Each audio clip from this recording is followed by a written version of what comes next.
Sa daming ginagawa sa loob ng bahay, ayan, ngayon lang nakapagwalis sa likod bahay. Kailangan ko munang walisin ang mga nalaglag na dahon dahil tatanggalan ko ng bato sa gitna dahil may itatali na ulit kaming broodstag. Masakit sa paa ng manok ang mga bato kaya kailangang tanggalin. Hindi po pwedeng mapilay ang mga broodstag at pagkatapos ko nga magwalis, ayan, kinalaykay ko na ang mga bato at nilagay ko tinulak papunta sa gilid. At habang nagkakalaykay ako, si Jayfern pala ay binivideohan ang aming broodstag.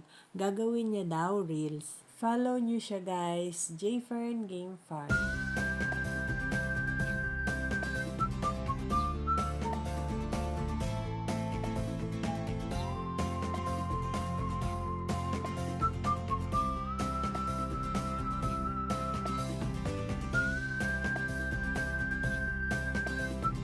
Pagkatapos kong magkalaykay ay pinatuka ko na ang mga manok. Parang nakakapanibago ang daming manok ko na uling pinapatuka.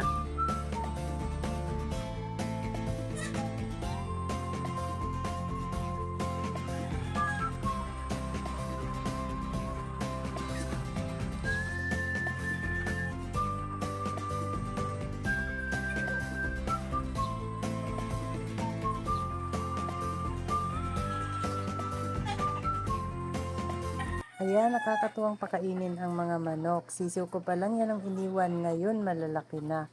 Ang sisigla pati nila, magaganang kumain. At ang nakakapagtaka, malalaki na sila, hindi pa rin sila nagpapaluan. Samantalang nung maliliit pa yan, nung inalpasan namin saglit, ay nag-aawayan lagi. Meron lang 3 pirasong inihiwalay dahil namamalo daw. Salamat Ate Carol, good job ka talaga sa pag-aalaga ng manok.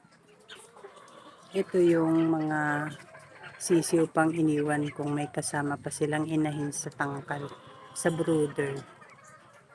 Yan, after mahigit 1 buwan, yan agad sila kalalaki. Tsaka ito, 3 babae, 4 na lalaki.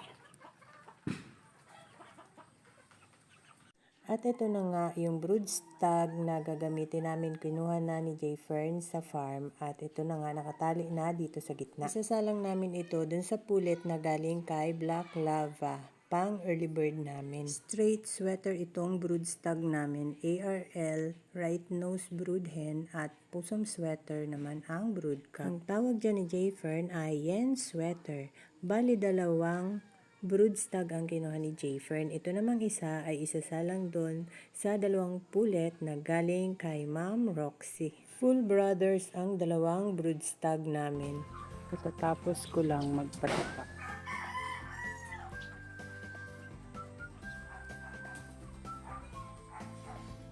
Papainumin ko na lang sila.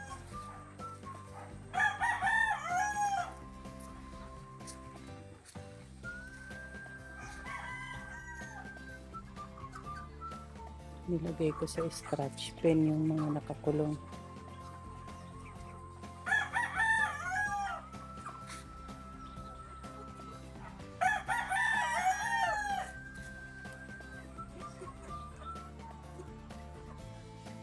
Ayan, tumukan. Tapos nang tumuka, naghahanap na ng inumin.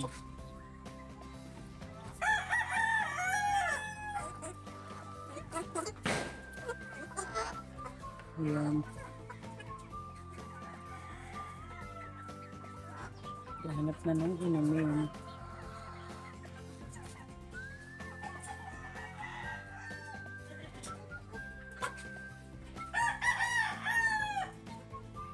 Kakatuwa, lalaki na, pwede nang alpasan sa range area.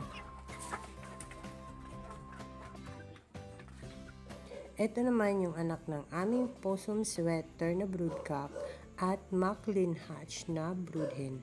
Hiniwalay yan at pinapalo daw. Tapos itong puti naman, kasama ng mga puti na mamalo, matapang, kaya hiniwalay din. At ito pang bulik, kaya inihiwalay. Itong 3 ang nahiwalay. That's all guys. Thank you so much for watching. Please like, share, and follow for more. Bye!